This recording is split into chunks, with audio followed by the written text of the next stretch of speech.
Gadis gila ini tidak akan pernah memimpikannya itu. Pekerja rendahan yang selalu dia pandang rendah. Namun dia adalah satu-satunya putra presiden. Bahkan jika anak laki-laki itu bersikeras bahwa dia harus menikahinya, Sun Jung masih tidak ragu tapi dengan tegas menolak. Namun Taipan muda itu tetap tidak menyerah. Dia membeli kalung 50 juta won. Bersiap untuk mengungkapkan identitas aslinya kepada Sun Jung. Namun, tidak menyangka orang masih ingin menikah dengan keluarga kaya seperti Sun Jung.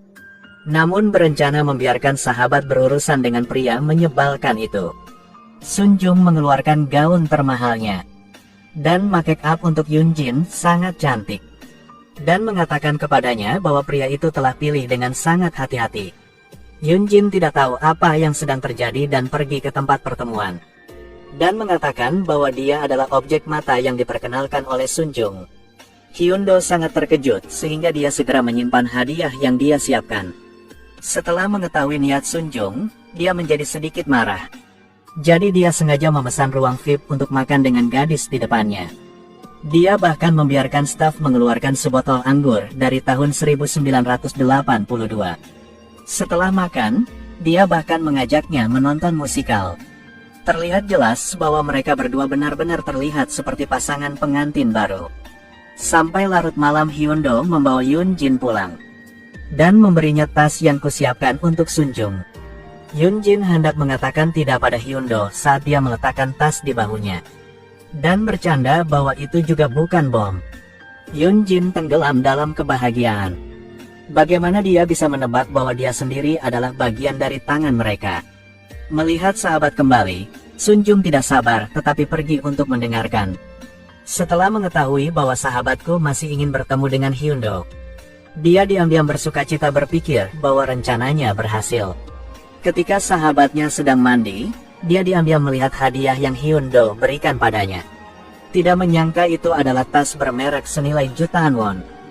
Dia semakin mencemoohnya, berpikir bahwa pria ini hanya mencoba berpura-pura. Hyundo di sini sangat marah dengan perilaku Sun Jung sehingga dia sengaja mengirim SMS padanya. Terima kasih telah mengenalkanku pada gadis yang baik. Setelah menontonnya, Sun Jung menghela nafas lega. Pokoknya kamu tidak pantas untukku. Keesokan harinya di pabrik, Hyundo langsung mendengar rekan-rekannya membicarakan hal itu. Sun Jung dan Presiden memiliki hubungan yang tidak jelas satu sama lain. Hyundo tidak tahan dipermalukan oleh dua orang yang paling dia cintai. Jadi dia melompat dan menjatuhkan rekan lainnya ke tanah.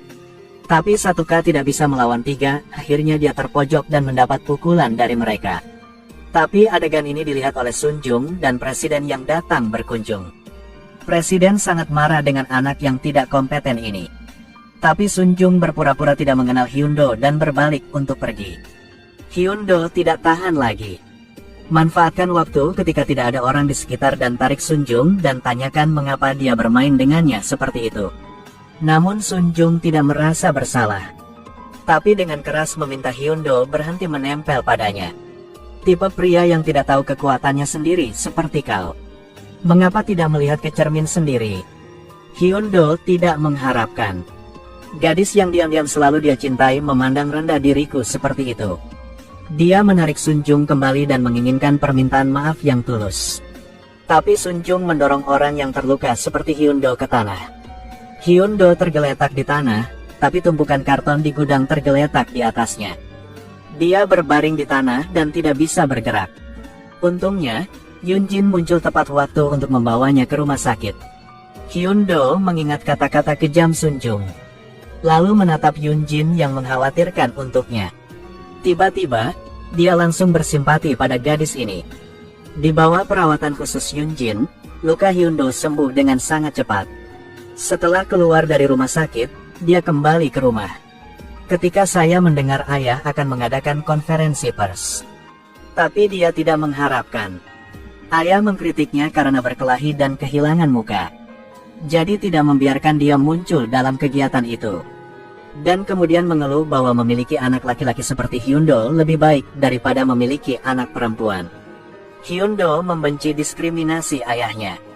Dan juga membenci penghinaan Sun Jung untuk dia. Dia memutuskan untuk melawan mereka berdua. Jadi dia mengganti pakaiannya dan menelepon Yunjin untuk mengatakan bahwa dia memiliki urusan mendesak dan ingin bertemu dengannya. Yunjin hanya ingin mengembalikan tas bermerek itu. Jadi tidak ragu untuk pergi ke janji temu. Hyundo angkat bicara dan bertanya langsung pada Yunjin. Apakah sedang suka sama dia? Setelah mendapatkan jawaban afirmatifnya, dia kemudian mengosongkan semua yang ada di tasnya. Lalu masukkan semuanya ke dalam tas bermerek itu. Lalu dia menyeret Yunjin ke konferensi pers ayahnya. Dan secara aktif angkat tangan di bagian tanya jawab. Ketika mendengar ayah berterima kasih kepada keluarganya atas dukungan mereka, dia kemudian bertanya bagaimana anggota keluarganya. Ayah Hyundo tidak tahu harus berbuat apa, tapi hanya bisa mengakui identitas Hyundo di depan semua orang. Dia adalah putraku satu-satunya. Menjadi ahli warisku. Jo Hyundo.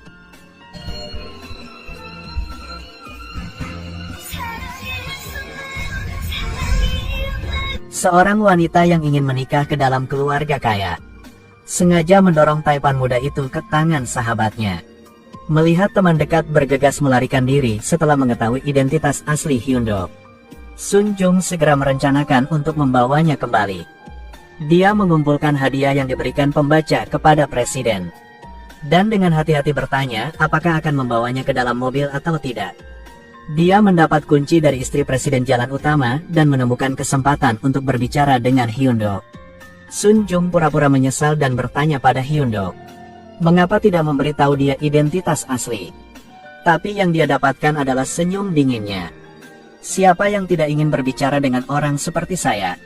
Sun Jung segera mengubah topik pembicaraan. Gak usah pura-pura sok baik, kalau ada apa langsung kasih tahu dia. Jangan gunakan sahabat baikmu untuk membalas dendam padanya. Kenapa kamu tidak bisa jujur? Jangan gunakan Yunjin sebagai alasan. Lebih baik langsung omong saja. Mengatakan kau ingin memulai kembali dengan saya. Jika saya mengatakan demikian, lalu apakah kamu melakukan itu? Hyundo tercengang di tempat. Dia tidak dapat menyangkal bahwa dia sendiri menyukai wanita jahat ini. Karena itu, dia mengirim SMS Yunjin. Dia ingin mengajaknya kencan untuk meminta maaf secara resmi. Tapi tiba-tiba dia menanyakan kata-kata Sun Jung bahwa dia ingin memulai lagi. So Hyundo segera menghapus pesan tersebut. Yang memegang erat Hyundo di tangannya seperti Sun Jung. Bekerja keras untuk menyenangkan presiden. Kebaikannya membuat presiden tersenyum lebih dari sekadar bunga. Hingga sore hari saat bekerja di sebuah kedai kopi, dia menolak mentah-mentah orang yang mengejarnya. Dan memintanya untuk berhenti mengganggu mulai sekarang. Tunggu sampai Yunjin pulang. Sun Jung kemudian menjelaskan bahwa itu bukan kencan, melainkan membiarkan Yunjin berkencan untuknya.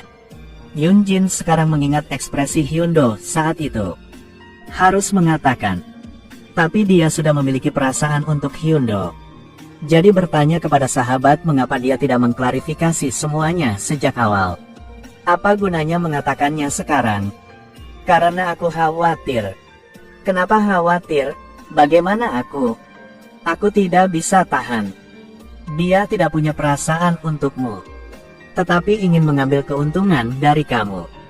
Untuk membalaskan dendamku. Sun Jung berdedikasi untuk berakting. Buka saja mulutnya dan katakan dia mengkhawatirkan sahabatnya. Saya tidak ingin dia ditipu oleh pria jahat. Siapa sangka Hyundo karena mabuk dan berlari ke rumah mereka tanpa henti mengemis untuk menemui Yunjin. Melihat tatapan marah Yunjin Hyundo, dia mulai menceritakan penderitaannya. Dia baru saja dimarahi oleh ayahnya. Hanya berpikir kamu yang tidak pernah marahi aku. Jadi aku selalu suka sama kamu. Yunjin tidak bisa menahan amarahnya. Apa kau masih menganggapku idiot? Mengapa tidak mengatakan yang sebenarnya hari itu? Kenapa kau membawaku ke sana hari ini untuk menunjukkan Sinjung? Hyundo tidak bisa menjelaskannya, jadi dia putus dengan Yunjin dalam suasana hati yang buruk. Dan Sun Jung sangat puas dengan hasilnya. Di luar dugaan, Presiden sangat senang dengan Sun Jung. Jadi dia sengaja memanggil Hyundo untuk bekerja sama secara aktif untuk mereka berdua. Sun Jung lebih bahagia daripada bunga pemalu, tapi terima kasih kepada Presiden. Tapi Hyundo sangat takut dengan orang bermuka dua seperti Sun Jung. Dalam perjalanan pulang, dia tidak bisa menahan mulai mengejeknya. Ketika Anda menolak saya, Anda tidak sengaja jahat. Sekarang tahu ayah saya orang kaya, bisa begitu cepat berubah sifatnya. Tapi Sun Jung pada dasarnya tidak peduli dengan kata-kata Hyundo ini. Dan balik bertanya apakah Hyundo tidak mengharapkan dia menyukainya. Dia hendak keluar dari mobil ketika dia melihat Yoon Jin berdiri di sudut mengintip mereka. Jadi hati langsung tertuju pada Hyundo dan menyuruhnya mengemudi dengan hati-hati. Dan orang-orang seperti Hyundo bahkan tidak memberikan wajahnya. Tapi Yoon Jin, berdiri dari jauh, salah paham bahwa mereka berdua sedang akrab. Dia kesakitan dan memutuskan untuk menyerah. Sun Jung sangat puas. Keesokan harinya, dia membuat alasan bahwa dia tidak bisa menghubungi tim sampel pabrik dan menghubungi Hyundo. Tapi selama panggilan, dia menemukan pengejarnya di sebuah kedai kopi, namun dia memanggil seorang ibu wanita Taipan. Sun Jung segera menutup telepon dan bersembunyi di sudut untuk mengamati. Tunggu sampai pria itu pergi, lalu dia pergi ke mansion. Lalu dia berencana untuk mendapatkan pria yang lebih kaya dari Hyundo.